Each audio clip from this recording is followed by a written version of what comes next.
We're going to go ahead and start the meeting. I want to thank Council Members Mike Bonin and Council Member Felipe Fuentes for joining us this morning as well.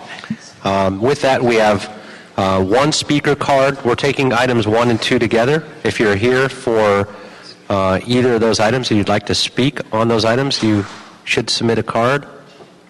Is there anybody here that has not submitted a card that wishes to speak? Seeing none, we'll go ahead and take Greg Spiegel. And then since no other cards have been submitted, then we'll close the submission period for comment cards. And Greg, good morning. Good morning. Greg Spiegel with the Inter-City Law Center. And just quickly, I'd like to make 3 points that might be useful in the discussion. First is we've struggled with the use of unlicensed, and it seems like the committee is a little bit as well. And so a meaning we've adopted for it is for things that are, we talked about last time, 24-hour care, non-medical care, is subject to license. When everything else is housing, up to 24-hour non-medical services, then that becomes a world of subject to license. Within that subject to license world, there are licensed and there are unlicensed. Unlicensed being non-compliant with state law. But rather than using unlicensed to describe everything, unlicensed we've found is most useful just to describe after it's in the world that's subject to license, and then you can say, for instance, the city attorney just did some enforcement against a licensed facility. It was in the LA Times yesterday, and it's useful in that enforcement of understanding the term of unlicensed. It was a facility that was subject to licensed, had in 2005 and 2008, state authorities said, you need to be licensed, you're not licensed. So that is unlicensed. Subject to license without a license. It got a license finally, but for 6 or fewer residents, but had terrible conditions. The city attorney yesterday had a press conference and an article about the enforcement they did under current authority. So we have unlicensed, meaning it's subject to license but doesn't have one. Everything else we call housing, and we think that's a useful distinction. Just 2 other quick points. One is we support the use of a conditional use permit for licensed facilities with 7 or more residents, as was proposed by Councilmember Englander and the city attorney before. We think that's a useful term, but we don't think the conditional use permit process or licensing is useful for housing or expanding anything else. Thank you very much. Great. No, thank you very much. We're going to go ahead and jump into this and take items 1 and 2 together. First on item 1, if we can ask Building and Safety and Planning, City Attorney's Office to join us at the table. Frank and Matt, Amy as well. That'd be great. Thank you so much and good morning. Wanted to just recap our previous discussion on licensed community care facilities pursuant to state law, and then we'll get into the unlicensed and the differences. The licensed facilities, again, in what we talked about, the 6 or fewer are by right, and I want to emphasize that there's been some confusion over the years of 6 or fewer being by right, period, which is not simply the case. It's licensed 6 or fewer are by right, not just 6 or fewer by right. 7 or more, the states and the courts have ruled that those can be subject to local regulation. And so that's really what we're talking about and making sure that we're all clear on that. Those facilities that are not licensed that should be, and the state has a process for inspecting these homes and taking action, and that was what Mr. Spiegel referred to this morning and what the City Attorney's Office filed yesterday, what was in the press last night.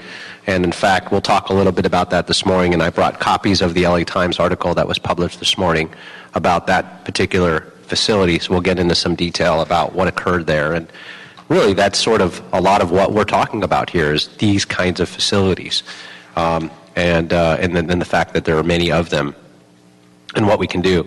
One of the other things I want to make sure and ensure that we recap is how we define everything outside of a licensed community care facility. And this is critically important.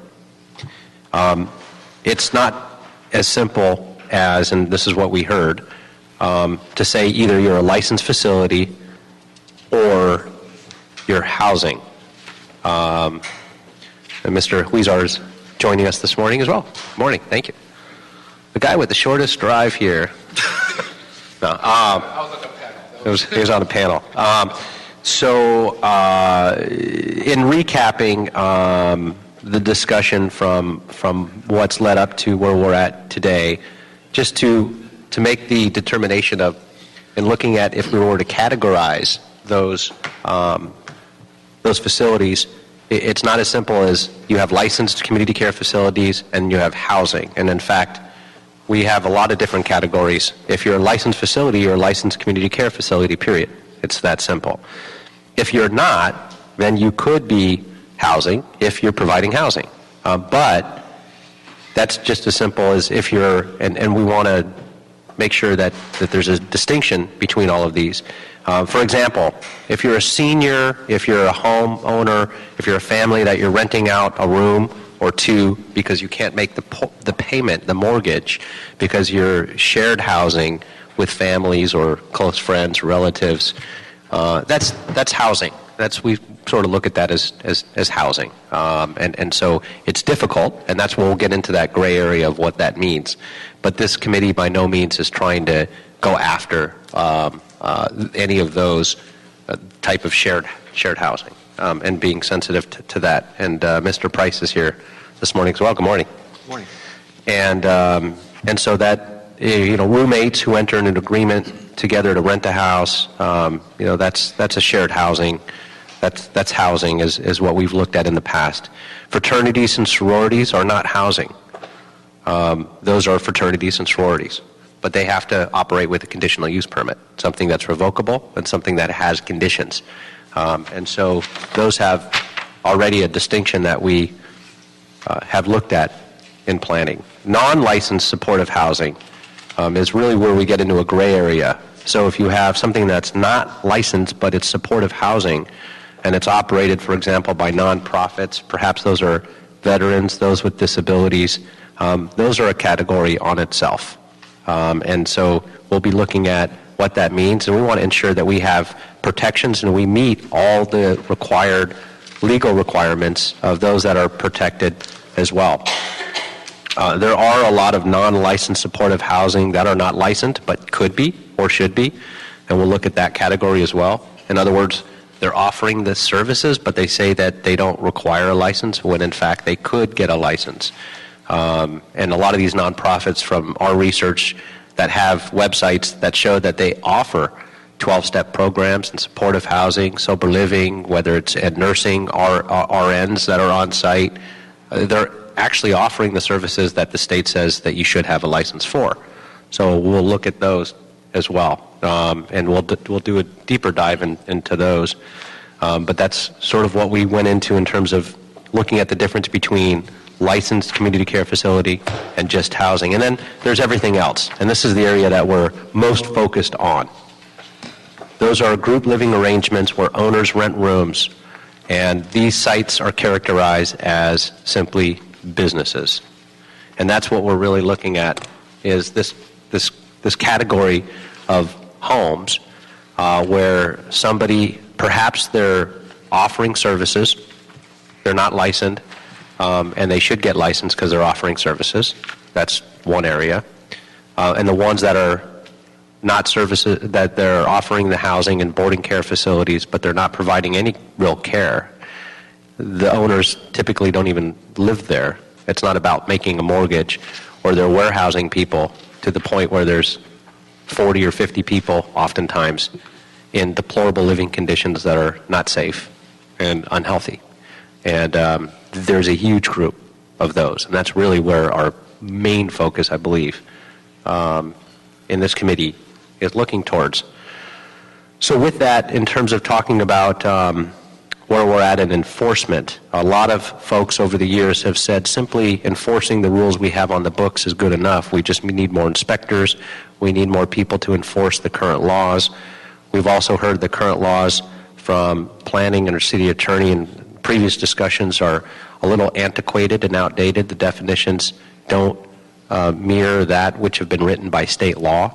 And so Frank and if you can walk us through, and Matt, Amy, if you can walk us through what are the enforcement issues? What kinds of situations generate complaints? What kinds of complaints are we getting?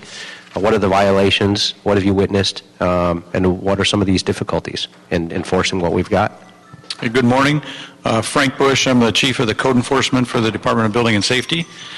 We get all kinds of complaints about locations, whether they're licensed or, in most cases, unlicensed facilities.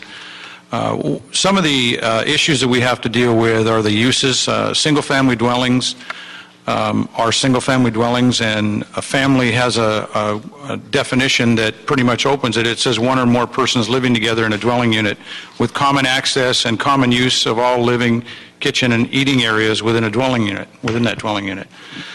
So unless that changes and we can prove that that activity changes in there, we have difficulties doing enforcement on it. So if they make alterations to the house, they add walls, they separate it, they convert the garage, they do things like that, those are easy for us as long as we have access to see to write those up. As long as you have access. As long as we have access. And if you've got complaints from residents or even the people living there, that doesn't grant you immediate access?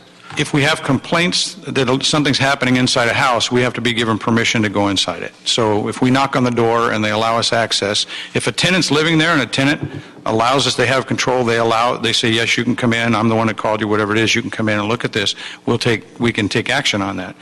Otherwise, we have to build a case. We have to try to, what we do if we don't get access, and we have what's called a gain entry letter, which follows in line with the state civil code to do an inspection. We give notification that we're going to go at a certain day and a certain time, and that's what's required in that code.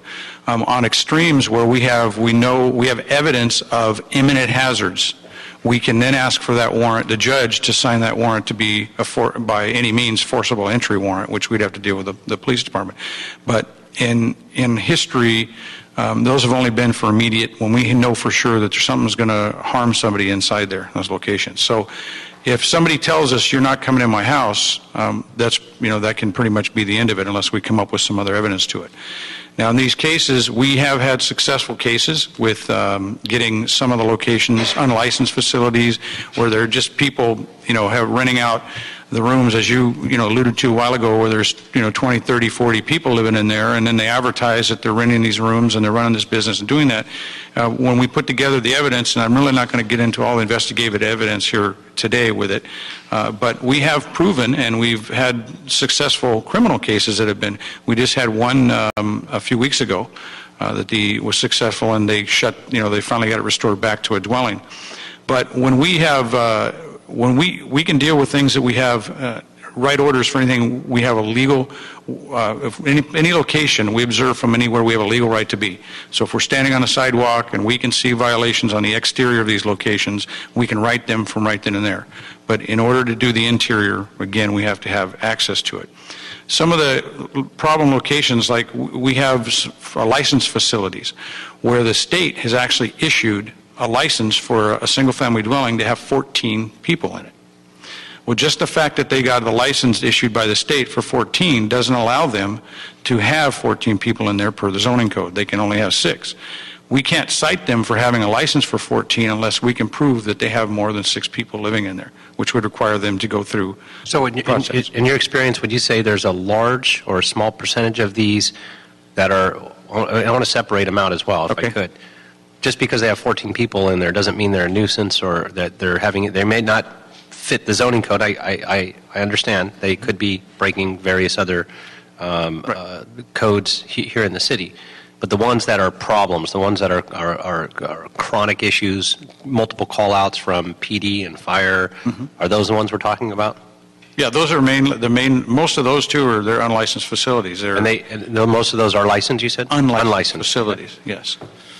We've only had, and I know there was a story about the ones they dealt with, the city attorney's office filed on yesterday, as you alluded to in the article this morning. But we've had a couple of others that we've had complaints about the operation on them. And initially, we went there and we were allowed inspection, and inspectors were able to observe that they had a shop. It was a separate building on the property, and it was a workshop, and they had converted it to a dwelling. So we wrote that. They removed it. They complied with the order, And they allowed, we had 2 other complaints about this thing operating outside of their license, that they had more than 6 people there. And we were allowed 2 other inspections into that location. And each time, we were not able to prove that they had more than 6 people that were actually living in there. People continue to turn in complaints about other things that come up on these properties, overheight fences, excessive vegetation, trash and debris, whatever it may be. We deal with all those and we write those up. But on these locations, these particular locations, we had no evidence that they had more than 6 people living there. So the community gets frustrated because they think we're not doing anything at all, but we're doing what we can prove and what we can deal with in there.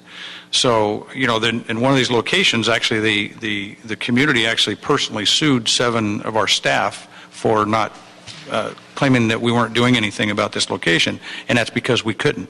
They're a licensed facility. The state Sued, not the city, but personally. Yeah, we've been, and it includes, it's in there right now. And we've been personally sued. In addition to, they added the state of California, the ADP, the alcohol and drug program that's in there that licenses these facilities and does the inspections on there. So one of the things that brings up an issue is the state issuing the license for 14 when our zoning code doesn't allow that to happen. So that creates a problem. All the neighbors may know that they've got a license for 14. They say that's a violation. We say yes, it is, if they have more than 6 people. And we have to prove that they've got more than 6, even though they're licensed that way. We've tried to work a couple times with the state in some of this enforcement and haven't been successful. In coordination with them, tried to do some inspections. They have some authority for inspection, tried to go along with those locations, but we weren't permitted to do so. And one of the things to mention is that the state, California, the Department of Motor Vehicles, if someone wants to get a license to sell cars, they're required to take a form that they have, it's a state form, to the local agency. So they would bring it to Building and Safety here to verify that the zone allows and this property would allow this auto repair facility to be on that location. So they have to come to us, and then we go through and check all the zoning and say, yes, it's okay, and we sign that form. DMV won't issue them a license until that's returned to them with the signatures on there from there. So if we might want to look at that and see if we can apply this to this ordinance as we're going through, because that would maybe lessen them issuing licenses for too many people in a facility. But again, even though they issue it, we have to prove that they are have more than that 6 people in there. So what are some of the things, you've been working on this for many, many, many years, on a lot of different levels and capacities. What are some of the, if you could change anything to help crack down, if you will, on these unscrupulous operators, the ones we're talking about? I think we've defined that well already, and who we're not after and who we are trying to protect, and protect those most vulnerable in society. What would you change? I mean, why couldn't we use what we've got on the books today? Well, the definition of our family is wide open. And so if somebody's not running a licensed facility, and as the examples have been mentioned this morning about renting out a room, that just grows, and then they start renting out these rooms, and they get 3, 4, 6, 10 people in each room, each bedroom. They got 40 or 50 people there. So there needs to be something established that would say, if you're going to operate, this kind of facility, you can only have this many people, or whatever it may be. That's just something that we need to look at. So something that but we need some definites that define exactly what they're doing, and that if they're beyond that, it makes it a violation. Then it's easier for us to enforce. So the difference between sort of what's housing and what is a business. Correct.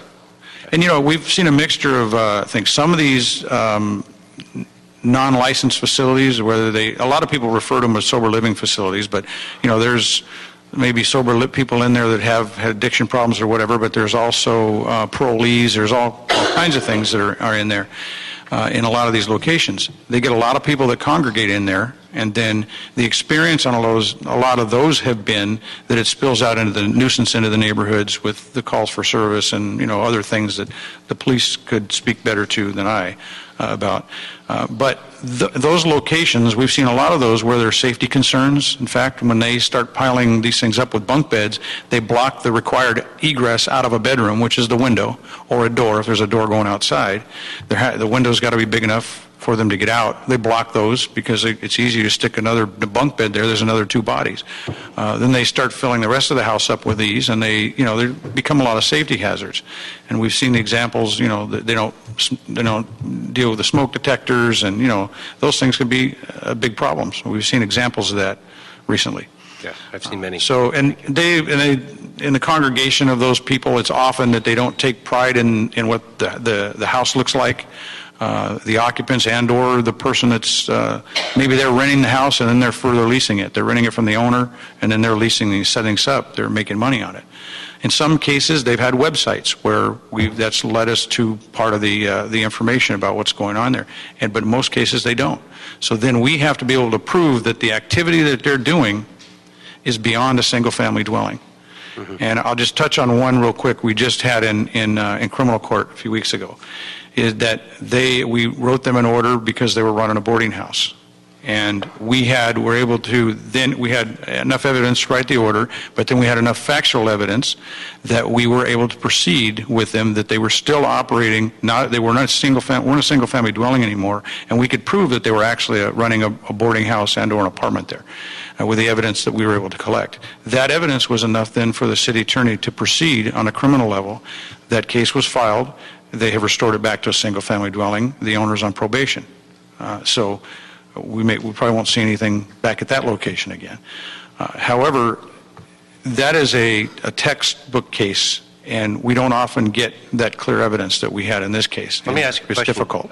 Those that are operating these facilities, is there any mandatory background checks that we require under anything that we provide or the state provides for not only the people that are owning or operating or running the organization, but also the supervisors? Is there any mandatory background checks on those? I don't think there's anything in the city of LA, and I'm not sure about the state. I'm sure they might have some requirements. We just recently passed legislation. We require mandatory background checks for valet drivers, saying that if you're going to drive somebody else's car to park it, that you're required to have a background check. I was curious if you're providing care over people, if you're required to have anything. Yeah, I'm not aware of anything in the city of LA, but the state, I think the state might. They do. For the licensed facilities. For the licensed facilities. Yeah, Matt Blessing City Planning, the licensed facilities, the state does do a criminal background check on the operator, the person who's applying to open up the facility, as well as want to know the qualifications of any folks that are providing the care. But if they don't require a license because they're not providing any care or supervision, there is no license. Interesting. Okay. One of the other areas, too, that we've had difficulty with, as I mentioned earlier, the parole, people on parole that are living there and living in houses. We've had to deal with a couple properties along with LAPD that have been problem locations in neighborhoods where they've had up to 23, 25 people living in them, and out of that there were 18 parolees that were congregated together living there, and there were a lot of problems in the neighborhood around there that the police department had focused on. That's where it was. So in doing investigations along with them, there were a lot of issues, hazardous safety issues on that piece of property. And probationer homes, do those require, if those are specifically set up for that purpose, licensed or unlicensed? Yeah. Do they require license? So that's a category we should probably add for future discussion. That's something to look at. Particularly as it pertains to AB 109. We don't have a definition for a probationer home at this moment. That was what was on the table in January, is to add that definition and to regulate the number of folks who could live there. Excellent. Okay, and Amy, if you can fill us in on the discussion from your perspective as well, and perhaps some of the issues we've had on filing some of these, or definitions and trying to obtain evidence, or as it pertains to this. Amy Brothers, for the record. Let me just talk briefly about the case that the city attorney's office filed yesterday. I'm going to pass that out now, the LA Times article at least, and then just as long as you're talking about it. The criminal branch of our office brought a case under the Business and Professions Code and alleged a multitude of violations, including operating without a license, although they were supposed to have a license from the state before they could offer the type of assistance and care. There were housing department violations,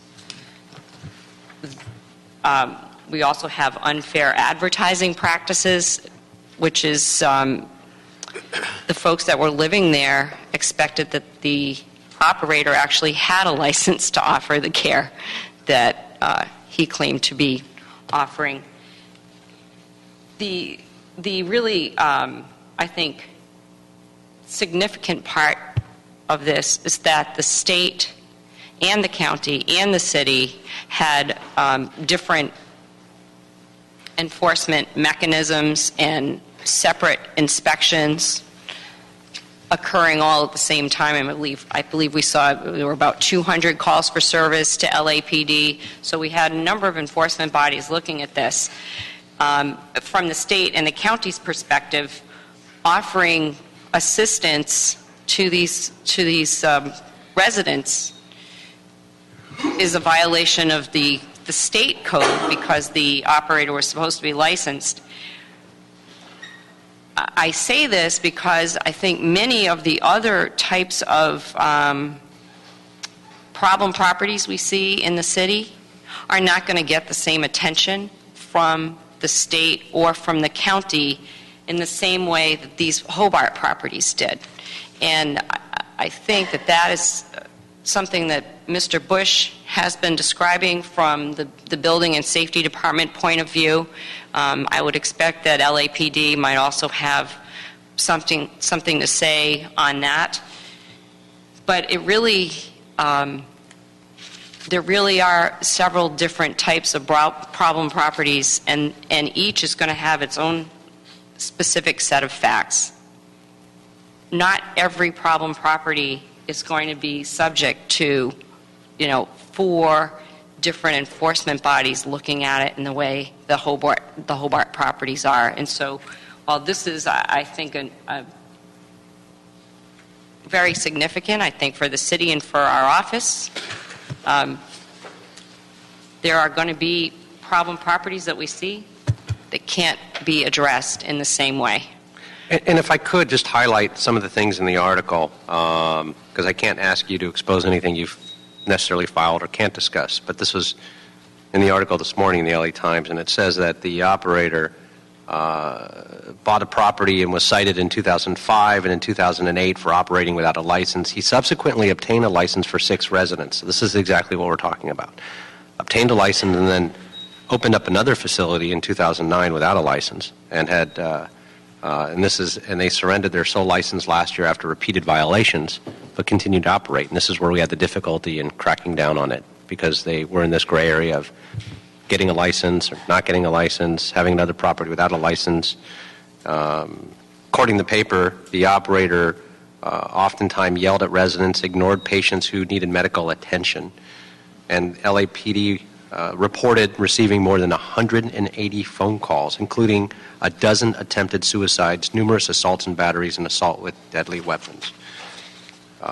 Oftentimes, the occupants lived in bunk beds crowded into small rooms with 1-inch pads instead of mattresses. One of the residents lived in the storage room, and others actually lived in the attic. According to the city attorney, his statement was that these were deplorable, overcrowded, substandard living conditions. Taking the residents' government benefits is what the operator did as well. These residents are among the most vulnerable in society, and they were forced to live a daily nightmare, according to Mike Fuhr, city attorney. So these are the ones, and we've seen many of these types of cases. And from what Building and Safety, what you were saying this morning, Frank, is the difficulty in proving some of these is actually just even gaining access. But the numerous calls out, and then once you even do gain access, if they haven't done anything structurally, you have a difficult time proving anything because our definitions, you said, were not where the state's definitions are, if you will, or what the court has looked at. Plus evidence of a violation, like a paper trail, or to be able to show what they're doing, to be able to prove what they're in violation of. But it starts with the definition, having definitions that are clearly identified of what's allowed, what's not allowed. And then let's turn the conversation then to the planning department and the discussion about facilities that should be licensed according to state law. What do the state agencies do when they learn about these facilities? Sure. Matt Glesney, City Planning Department. So there are, as I described last time, there are two state agencies that sort of cover the range of community care facilities. Both do handle suspicions of facilities operating illegally similar. They essentially ask that enforcement agencies, local or neighbors, anybody can call them. They each have local offices. This is the Department of Social Services and their Community Care Licensing Division. They have an office in LA County, and the Department of Healthcare Service has an office in LA County. Upon any report that there's suspicion of an unlicensed facility operating, again, the definition being that they're providing care or supervision to folks who need help with daily living, they do have the right under state codes to go and do an unannounced inspection. If they do find conditions that fall within the definition of a licensed facility, they've got a checklist providing medication to folks, sort of centrally stored medication, providing transportation for people to their doctor's appointments, helping them bathe, helping them with their daily routines. If they see folks persons with disabilities that need help with daily living, that need care and supervision, they will write a violation. They'll write, I believe it's called a notice of violation, operation in violation of law, it's called, and they'll give them 15 days to essentially comply. I've looked at a couple of these. Often it's, they identify a handful of people, a number of people that they say do require care and supervision. Maybe there's some people in the facility that don't. But if there's one person that requires care or supervision, they will write a What if there are none? notice. What's that? What if they've got 30 people living in there and none of them require that? I do believe Or they can't prove that, or they can't find the medication. Yeah, it's my understanding that if there's nothing in the facility that's no care or supervision or none of the four sort of criteria that they look at as taking place, that from the state's point of view of regulating a licensed facility, then they don't see that as being under their jurisdiction. On the city. It would be what are they violating at the city level, I believe. Got it. Okay. Fair way to say it. I'm going to open it up to my colleagues, if I could, for questions. Mike, followed by. Thank you, Mr. Chair. And thanks again for having these discussions. And I appreciate that we're doing, as you say, a deep dive, because I think for a lot of this we need to.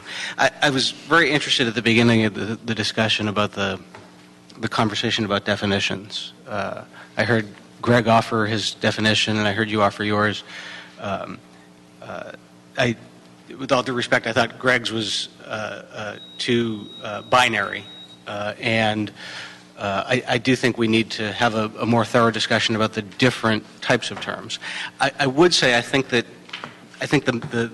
purpose and the mission of this committee is to figure out what those terms and those definitions are. I think it's largely the gray area that we're seeking to address, and I don't know that I necessarily agree with every term and definition you used. I think that different people would draw a line differently between supportive housing and a business, and I think that's one of the things that we wrestle with.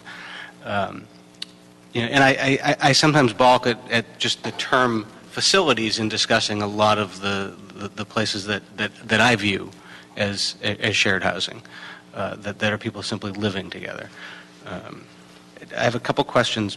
Before I do, though, because we heard the anecdote from the LA Times, I just want to introduce a couple others, because the LA Times and the TV news will always capture bad stories, and I do want to capture some of the good ones as well, because it's important for those to be part of our consideration. I want to talk about Chris's Place, which is no longer open. Councilman Rosendahl helped it open in Delray, and it was a home for vets from Iraq and Afghanistan. In a home, I think it had about 8 different people. It was a shared housing situation, and they weren't getting any services. It wasn't a licensed facility. And the neighbors at first did not want this facility there. And eventually, as Bill often told the story, a year later, they baked cakes and cookies for the residents there, and it became an integral part of the neighborhood. And the people who lived there were happy and were productive, and it was a clean and nice facility. And I think it's a good counterpoint story to have. The other is, I just want to mention my friend Alan, who's been sober about 7 years. He got sober in a sober living facility in Mar Vista. and I think it had about 10 people in it, and they did some AA meetings together, and they went to some AA meetings together, and they all had different jobs, and they went about their lives, and it was a good and clean facility. So I just want to make sure we have those in our discussion as well. So my question for the three of you is, it's sort of basic, but it's sort of foundational. What is your definition of a problem property? I can say there's two definitions. A problem property, I use it as somebody who used to work in the nuisance abatement section of the city attorney's office, and that would normally be a property where there was crime or some other tangible nuisance. But technically, it could also be a violation of our code. So when you look at our zoning code, any violation of the zoning code is actually considered a nuisance. So there are gradations of problem property. I mean, normally I think that would be a property, like I say, crime, dirt, pollution, noise, something like that. But under our code, a simple technical violation of the code is also considered a nuisance. So there are gradations. Frank? Well, just to add to that, I want to mention too, we have received complaints and done inspections on and found a number of single-family dwellings that did have, people living together as you just described in here, and the places were spotless. So they're renting out the rooms issues. But the problem to us is, as Amy, the way she discussed it, but it's when it starts creating a nuisance to all the neighbors, and whatever the activity is that's going on, or any conversions or alterations they've done, or they start letting the trash pile up and those kind of things on there, those become a problem to the neighborhood, problem to the other residents around them. Okay. In them as well. So what I've heard is crime, noise, pollution. I didn't hear it here, but I often hear parking impacts in a neighborhood, potentially code violations. So I agree that there are many properties in the city of Los Angeles, many in my district, that would meet that definition of a problem property. Here's the question, though. Do we have any data, any empirical numbers on how many of our problem or nuisance properties in Los Angeles are either shared housing by the definition I was using, or non-licensed supportive housing, or licensed facilities, or just a general house? I mean, I lived in Venice for a number of years, and I had some neighbors who were very loud and had a lot of parking. Mm-hmm. If we're going to address the problem of nuisance properties, and we're discussing it in this context, I'm looking for some sense of percentage of how much of the problem of problem properties, shared housing or non-licensed supportive housing, or businesses operating sort of rental facilities are. I couldn't give you a number on that. Our complaints, when they come in as a specific complaint over either trash and debris or a conversion or things like that, so we can run statistics out of that information to tell you how many of those we received, those types that we've received, how many turned into orders, those kind of things. We can run reports for that, but it isn't. I don't know how many licensed facilities. I couldn't tell you how many businesses exactly are run out of, the houses, things like that. So we don't have a way of knowing if it's 10% or 90%? Yeah, I'm not really sure. And every division in LAPD that's sort of tracking these nuisance properties that they have multiple chronic calls out for. As an example, the one this morning had 180 calls, according to the LA Times. They all track it slightly differently as well. And so that's why the definitions and terms are critical. Yeah. I would just, Matt Plessy, Planning Department. We've begun to do some research on sort of what study. There have been national studies on this. We did do a study, I believe, in '97 when this issue arose in the city. There was some data collected from LAPD. We'd be happy to put that in a report for next time. If we've already done a lot of work, that'd be on it, helpful. We'd be happy to. Excellent. Thank you. Try to get you some better data. Councilmember Price. Yeah, thank you, Mr. Chairman, and thank you for the testimony. This is a real critical issue in my district, and I'm sorry I missed the first part of the discussion and at the meeting last week. But I think it's clear one of our main tasks, I think, Mr. Chairman, is just going to be coming up with some definitions. How are we defining? Yes. Yeah. You know, the group home, the sober living home, the whatever it is, because frequently I know it's apples and oranges. And even in this situation, you know, it was apparently a very deplorable situation, and yet you had a couple of residents say, "Hey, it was the greatest thing going." You know, we appreciate the services and the environment here. So you know, it's kind of a. But I've got one question. You mentioned in terms of the state that the state can do unannounced visits. Was that your testimony? Yeah, that's correct. They do unannounced visits regularly as part of their regular inspection regime for the license. And the city cannot. Is that correct? We don't. We have to have cause, have to have a reason, have to go in and try to build a case. Right. And I'm curious, how do you do that when you go into a facility? You get permission to go in. You try to see if there are 20 or 30 toothbrushes around, or 10 beds. Or how do you determine that's an illegally?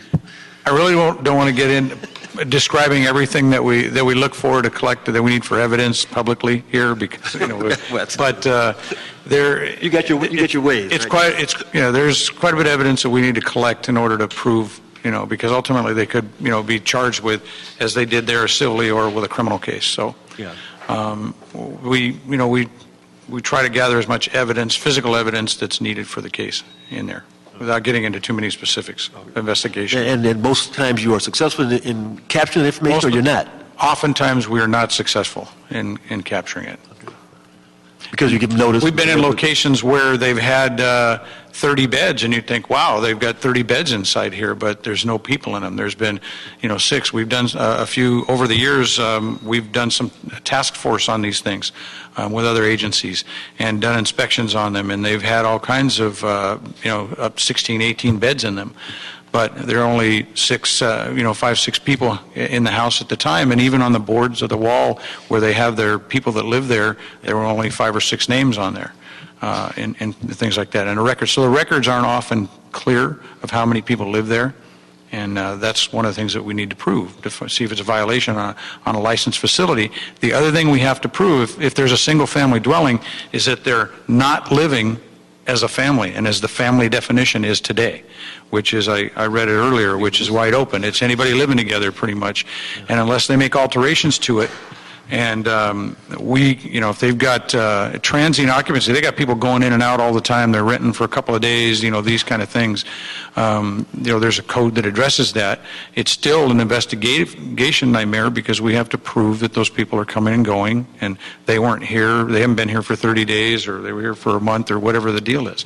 So it's been difficult. Not to give out all the secrets, but I actually went on a task force ride-along years ago, and we door-knocked one of these and asked for permission to come in. We had a report that there were about 25 to 30 people living there. We confirmed that that's how many beds, in fact, were there. There were more than 20 people there at the time, all gathered around in various rooms watching football. And we walked in and we started interviewing some of the residents. Do you live here? And they said, no, we're just here watching the game. Well, what's with the extra beds? So we don't want to drink and drive, so we can just stay here. And they know, a lot of them know what to say. They had all their names were up on a board in the kitchen. What is that? Well, it's just about, the football game. I mean, and the boards were permanently affixed to the wall. I mean, that's why they have other means of. Folks know what is it your experience that these bad actors have more than one facility usually, or is it just one? I mean, here the reference was another. Sometimes I know they're next door to each other on the same block. But what's your experience been with the bad actors? There are some of the bad apples have more than one location, have 2 or 3 locations in various areas of the city and close to each other. And a lot of these are the unlicensed facilities. And those are the ones that I think we get the most calls about those locations. But that doesn't help you in the enforcement. I mean, if you really close one, you have to start all over again for the other facility, and each case is... Each case would be by itself. I mean, it could be ultimately where, if we have enforcement going on 2 or 3 different cases in there, that the city attorney could bring something together, because of that. Like they did in this case, where they had a couple of different properties and addresses on that one that was in the paper this morning. Thank you, Mr. Chairman. Thank you very much. Council members? In the interest of time, 5 minutes prior to council, I just want to thank the chair. This is a great discussion. It's a deep dive. It takes time, but I think it's well worth it, because our previous efforts to grapple with this issue, we saw the complexity. In order for us to unravel all that and come up with something that makes sense for all stakeholders involved, we need to do this deep dive to kind of come up with the best policy as we move forward. So I'll save my questions and the continued meetings, but in the interest of time, I'll hold off for now. Thank you very much. And I'll have you guys open at the next meeting first, Mr. Fuentes. So what I'm going to ask then, I think, is the discussion is a lot about the terms and the definitions. And I think it's a natural progression to start looking at what are the current legal terms that we have in the code versus what are the state terms that they have versus what are some of the other terms that other cities perhaps have done successfully in defining some of the terms and codes. So what I would ask for is, and I'll call it a panel of our planning experts, city attorney, and building and safety, can provide at the next meeting, and we'll dedicate the entire meeting to the list of what are our current definitions and those terms. What are some perhaps proposed new definitions to start looking at and for discussion purposes as they relate to perhaps new codes or updated, or what do we do versus what does the state, what do they do? So current versus suggested. And when I say suggested, throw anything on it. There's nothing that we're approving or not voting on anything or not even considering it. We're going to look at it from a discussion perspective and simply say, let's go in that direction, and I want, at least give some direction to discussion, and particularly from the stakeholders. And we'll share that with the various stakeholders as well and ask for their input. Which is critically important in looking. I think everybody's heard what we're trying to define as well. They should also take a look at this for consideration because it gives some suggested terms. Yes, we'll look at that as well. And we believe we have all those on file. That's not new information. So we'll look at that, suggested terms, but perhaps from the city family first, and then we can add to it from stakeholders and various other groups, and looking how I think everybody gets what we're after. So with that, we'll go ahead and agendize that for the next meeting, if that works for all of you as well. I think that's a good starting off point. We've gone from what's licensed, what's unlicensed, why can't we enforce those ones that are the chronic issues, and a lot seems to be on the codes and the definition. So we'll start with that as a discussion. With that, I want to thank you all again. Really do appreciate this deep dive into this. It's critically important, and we are adjourned. We're doing a deep dive. Hopefully we can come up with something, right? We will.